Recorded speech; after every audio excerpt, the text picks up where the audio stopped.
North Korea announces plans to restart its main nuclear reactor, and Kim Jong Il threatens to attack both Seoul and the US. How should Washington react? You're watching Inside Story Americas from Washington.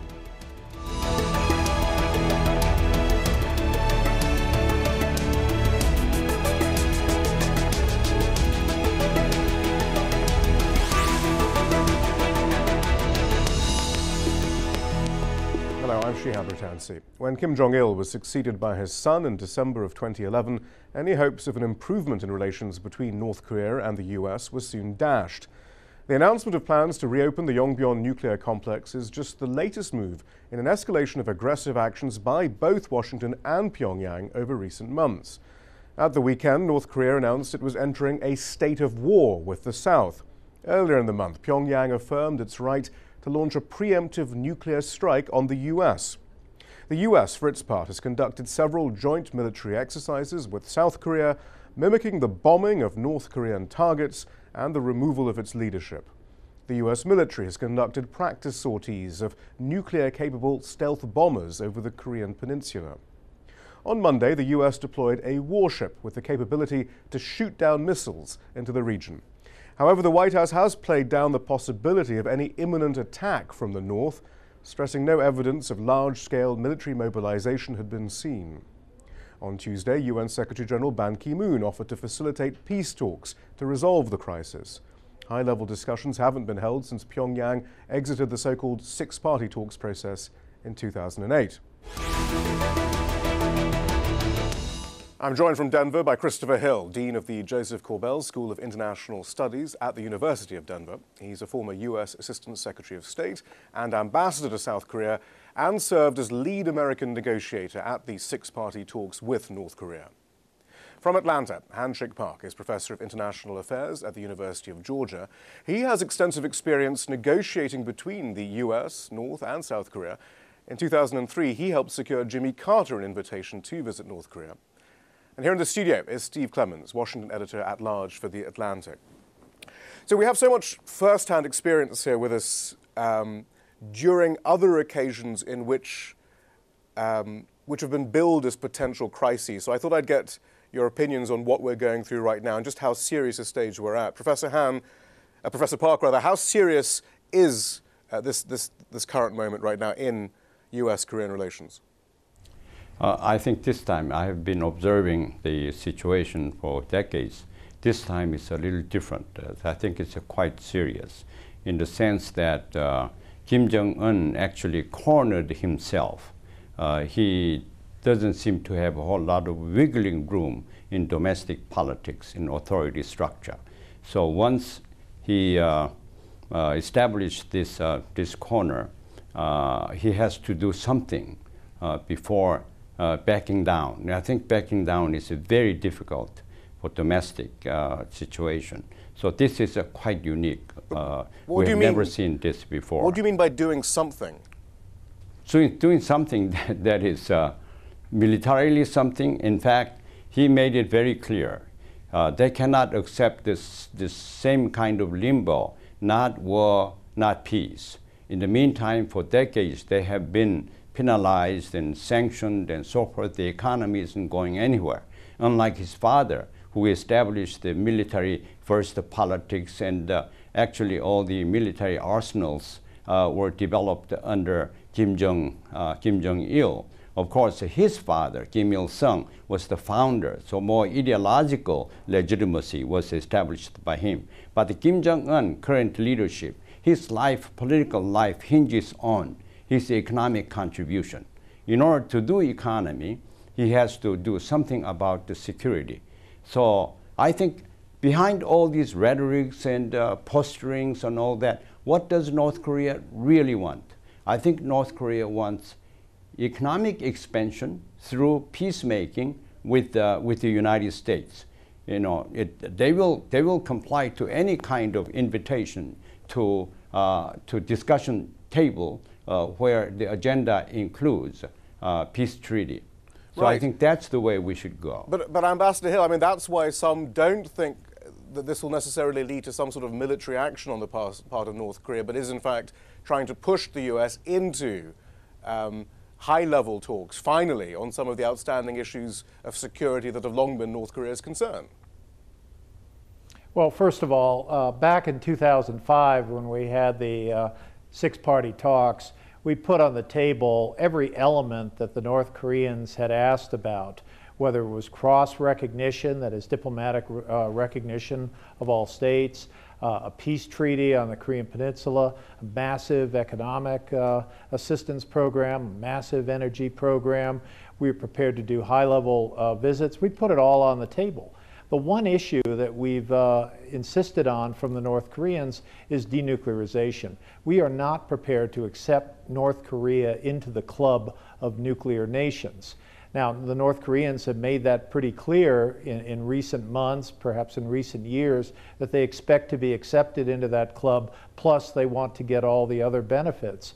So our one condition is that they denuclearize. We have not asked them to denuclearize ahead of the sequence of issues that we've offered. We've been prepared to work with them on how they would denuclearize, along with receiving these various things that they say they want. The trouble with the North Koreans is you put something on the table because they say it's important to them, and then finally, when they get it, they don't seem to be interested in it anymore. Clearly, there's a lot of. There's a lot of history to that, and I suppose both sides it can be argued have reneged on previous deals. But we'll get in a moment, though, to perhaps concrete ways forward instead of just looking back in a moment. But Steve Clemens, first of all, how seriously is the Obama administration viewing this current escalation in words, at the very least? I think they're taking it very seriously, and I don't think they're just worried about words. You know, our intelligence and you know, someone like Chris Hill and Professor Park have been very involved in this. Our worry is it's not just the leader that's behaving differently, but institutions that surround the leader are behaving differently. And not to fall into sort of Donald Rumsfeld speak, but there used to be a predictable unpredictability in how North Korea behaved. Now we're entering a phase of unpredictable actions. And when, you know, we're very good, you know, canary in the coal mine on this is China. And to see China's frustration and worry is very interesting and very disconcerting. And in my view, when you see things like the B-2 bombers fly over, you see the positioning that Secretary of Defense Chuck Hagel has taken on trying to position, you know, ballistic missile defense protection along the west coast of the United States and in Alaska. And he was sort of ridiculed for that. Well, ridiculed or not, these are serious concerns and a ratcheting up where, because of the behavior of this young man who's just taken over the helm in North Korea, we're spending hundreds of millions of dollars on this side. That's not a trivial action. And it's, in a way, I think, demonstrated to communicate in a gentle way right now to North Korea, don't mess with us. We're putting serious resources. And so if they miscalculate, or if they take some provocative action like the sinking of the South Korean sub, which is on the table, if they were to take a similar like action, it's inconceivable to me that at that moment, South Korea, also under a new leader, would not take some action. And then you're in territory that we haven't been in, with direct kinetic conflict between these two. And I think the Obama administration is very concerned, and they are, you know, not to use a cliche, but are preparing all options. And the tilt is on the options we haven't thought about using in quite a long time. Well, look, I think perhaps because so much of this is speculative, perhaps the most fruitful way to use our remaining time is to look at ways forward in pushing a diplomatic track, assuming that there aren't any sudden military actions by North Korea. And I wonder, I mean, there has been a great deal of discussion about whether the US's current policy is working. The analyst and academic and former journalist Mike Chenoy had an interesting article where he said one thing that has to be escaped from is the pattern of coercion and sanctions, which he says in the past have only done the opposite of whatever the heightened pressure was designed to achieve. Those are his words. And I think Ambassador Hill will have some interesting thoughts on these. But these are the examples he uses as to how we shouldn't, or certainly how the US shouldn't move forward from here. He goes back to 2005. The US imposed sanctions on Banco Delta Asia, the Macau-based bank, where Pyongyang has many accounts. North Korea sought bilateral talks to resolve that issue. The US then refused to engage, and the North then staged several missile tests in 2006. The US responded with a tougher resolution at the UN Security Council. Kim Jong Il then ordered the country's first nuclear test. Following a missile launch by the North, then, the US tightened UN sanctions even further. North Korea responded with its second nuclear test. There was a third nuclear test in February. So Mike Chenoy's point then, Professor Park, is, look, this isn't working. This isn't, the sanctions and the coercion aren't working because you just get exactly the response you don't want, at least what the sanctions aren't supposed to achieve. What do you make of that argument? Well, sanctions will never work. As long as they feel their national security is at danger, they're not going to compromise what they consider to be the only deterrence. That's the nuclear preparedness. Time has changed. Ambassador Hill mentioned of 2005, and we had everything on the table and so forth. Now North Korea has changed. In the meantime, they've tested on 3 occasions nuclear weapons. They have sent a satellite successfully, at least most recently. So this gives them great deal of boost, self-esteem as well as confidence. So right now, I think they are prepared to negotiate their nuclear preparedness away, facilities and bombs, everything, because now they know, they tested, now they have the military, the nuclearization capability. They have science, technology, raw material. If they need to, they can begin from scratch. So that this gives me psychologically erroneous, quite interestingly, give the self-esteem or the confidence that they're willing to compromise on nuclear stand. Ambassador, what do you make of that argument then, that the further sanctions and coercion aren't going to work? That 2005 article, or example rather, about the Macau Bank is quite interesting, because that was a time when you were thought to be making quite a bit of progress, in part by not following the Bush administration's stated policy of not holding high-level direct talks. Then we had these sanctions and it was back to square one. Is that an accurate way of looking at that, and should we draw some lessons from that? Well, first of all, the sanctions on Banco Delta Asia resulted in the freezing of some $23 million worth of North Korean accounts. They were eventually unfrozen. I would not look at that as a sort of seminal, fundamental problem in this equation. I think the real problem has been the North Koreans accepted to denuclearize and have since decided to nuclearize. I really think it's important going forward that the U.S. keep the door open to negotiations. I think we've been doing that. Secondly, that the U.S. work very closely with the South Koreans. After all, if the South Koreans perceive that somehow the alliance is weakening or somehow the U.S. doesn't care as much, then I think it could be even more destabilizing. So I think it's been very important that the U.S. exercise all 3 legs of the plan for defending South Korea, and that involves air, sea, and ground, and that's what we've been doing, as we do every year. And thirdly, I think the U.S. Needs to work more assiduously with China and see what can be done. China is the chair of the 6-party talks, and I think working with China, keeping the door open to the North Koreans, and assuring our allies, South Korea and Japan, is the way forward. But I think the North Koreans need to understand that no matter how much they have paid or invested in these nuclear programs, we cannot allow a situation where North Korea becomes a nuclear power. After all, they are a country that have threatened other countries with nuclear annihilation over the issue of UN sanctions. No one likes UN sanctions, but for them to then threaten countries with nuclear annihilation over it is an indication that this is one country in the world we do not want to see have nuclear weapons. But again, to try and avoid that from occurring, though, Steve Clements, as far as direct negotiations are concerned, I mean, there were reports that last year President Obama sent out delegations, at least 2 delegations. Well, that's why I don't completely agree with the premise of the equation, that it's just sanctions and sort of a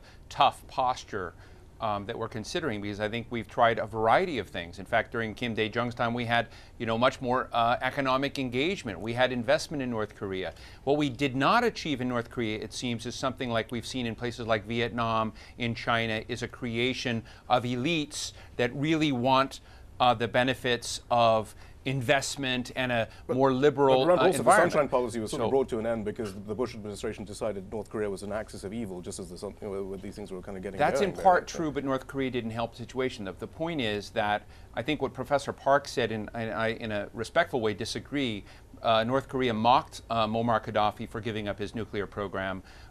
said that the invasion of Libya was in part due to him giving up those weapons. I think we've got a very tough, I agree completely with the notion that we need to try a variety of options, and I admire Ambassador Hill's sort of patience that you sort of hear in his words as he talks about strategy here. But the fact is, you have a young man running a government that's trying to operate in CNN time. He seems very impatient for results that he can deliver, and North Korea largely exists through extortion. And it largely exists by creating trouble and being bought to not make that trouble. But he's raised the ante in very key ways that I think, as Chris Hill just said, particularly on the nuclear issues, that are red lines for us. Well, let's just be clear then, what are the red lines and what are the goals? Ambassador Hill then, so that is simply what the US wants on the Korean Peninsula, North Korea's denuclearization. It doesn't want regime change then? The United States has been very clear. We want behavior change.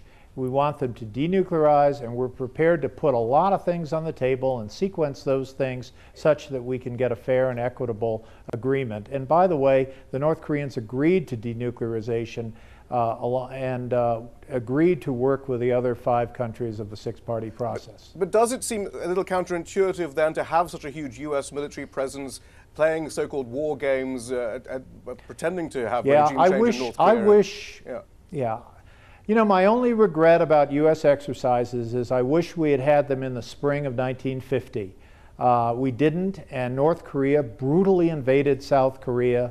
Thousands of people were killed. So I think having military exercises whose purpose is to defend South Korea are perfectly normal thing to do, the correct thing to do, and we should not be canceling them because the North Koreans are threatening us with nuclear annihilation. All right, or at Professor least Park. annihilating, I guess, Waikiki.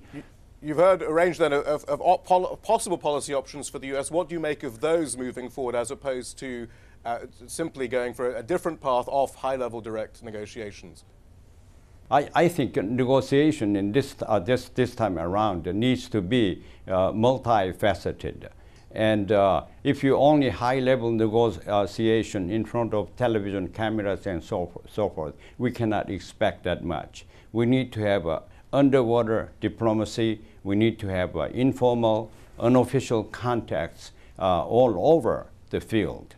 It is so important. One important thing is North Korea now realizes that it cannot be accepted as a nuclear state. No one wants North Korea to go nuclear. China doesn't want that. The key question is, China needs North Korea and wants North Korea to remain as a stable, prosperous communist state for a number of reasons.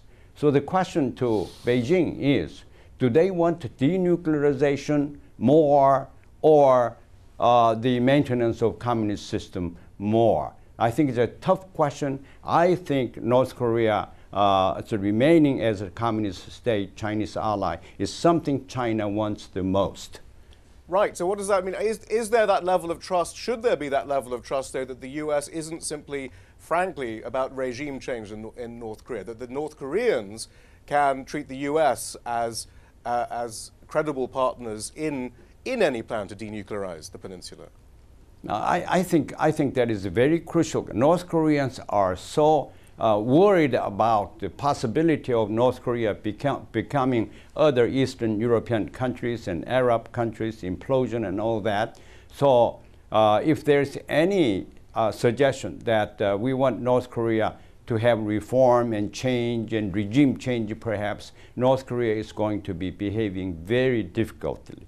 So we have to make sure that denuclearization is something we want at this time, rather than mixing up with the regime change. But Professor Park, I wonder how you think then President Obama's stated Pacific pivot has added to some of these tensions, on a peninsula where there's only an armistice and not a peace deal, for example, and indeed when China is looking on.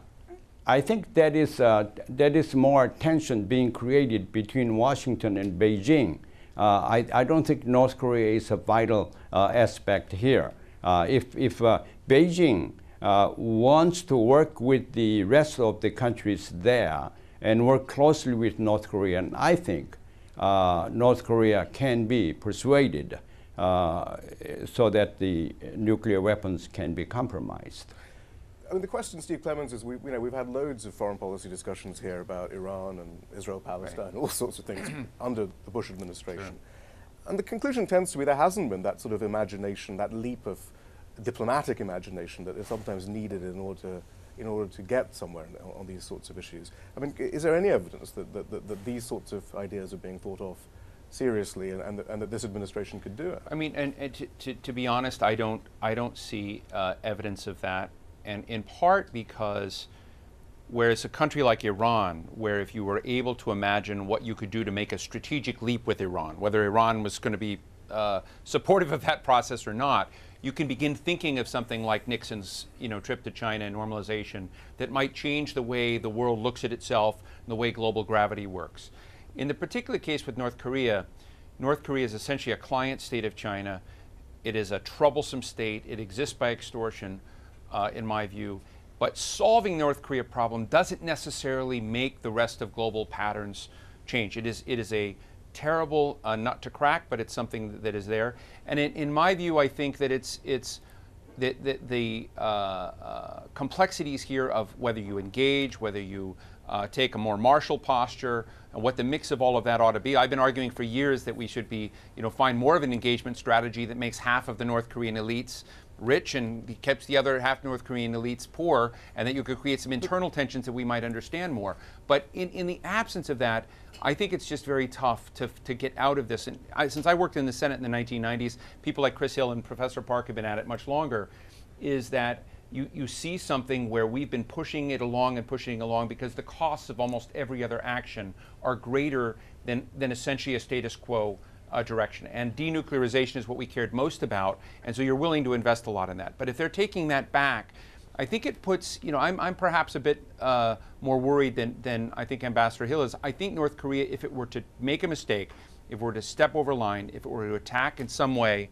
South Korea in a serious way, you have people like Colin Powell, who's just returned from Asia, saying publicly that could lead to a series of things that end that regime. So while it may not be healthy to talk about ending the regime, North Korea could take actions that cause that itself. Because if you end up in a hot conflict, it seems to me impossible to think of a survival strategy for North Korea at that point. But even if no one wins at the end, I mean, surely if I could just... last word, Ambassador, we have 30 seconds. Yeah, if I could just jump in, I'm also very worried. I think the North Koreans are going right up to the line. I think this is all about showcasing this new leader to North Korean people who obviously have some doubts. But if you know that, then how come right up to the line? It? Well, it's not easy to defuse it. We are not North Koreans. Right, but not play up to it. We have clearly... We have been prepared. We've been prepared to sit down with them to negotiate. They have shown zero interest in negotiation. So I think we need to be very clear about who is starting this dance. I mean, it is not the United States that wants a crisis here. It's the North Koreans. So that is the problem. And I completely agree with Steve that if they keep this up, there could well be a reaction from the South Koreans, who they have also rudely and brutally attacked. And so I think you could get into some kind of shooting war. I think it's very dangerous. Actually, last word, Professor Park. Yeah, I think it's mistaken to assume that North Korea wants war over peace. They need a peace for the economic reason. Let's assume visualize the unthinkable, some sort of substantial warfare. You have a South Korea, and of course, U.S. bases there physically so vulnerable to North Korean attack, whereas North Korea is not that vulnerable. You have tunnels and you have subway systems, so all people can hide there. So immediately, the outcome of confrontation in terms of number of casualties, I don't know who will have more casualties. Absolutely, South Korea will be devastated. So these things we have to put everything considering in the future. So by all means, we have to prevent this one. And North Korea, Kim Jong Il is right now prepared than any time before to negotiate its nuclear preparedness away, because that's what China wants. That's what everyone else wants. That's the only card that they have. That if the price is right, that price must include security assurance, so to speak. Professor Han Shik Park, thank you very much. Ambassador Christopher Hill, thank you. Steve Clements, thank you as well. Great to be with you. And that's all from the team in Washington, D.C. for now.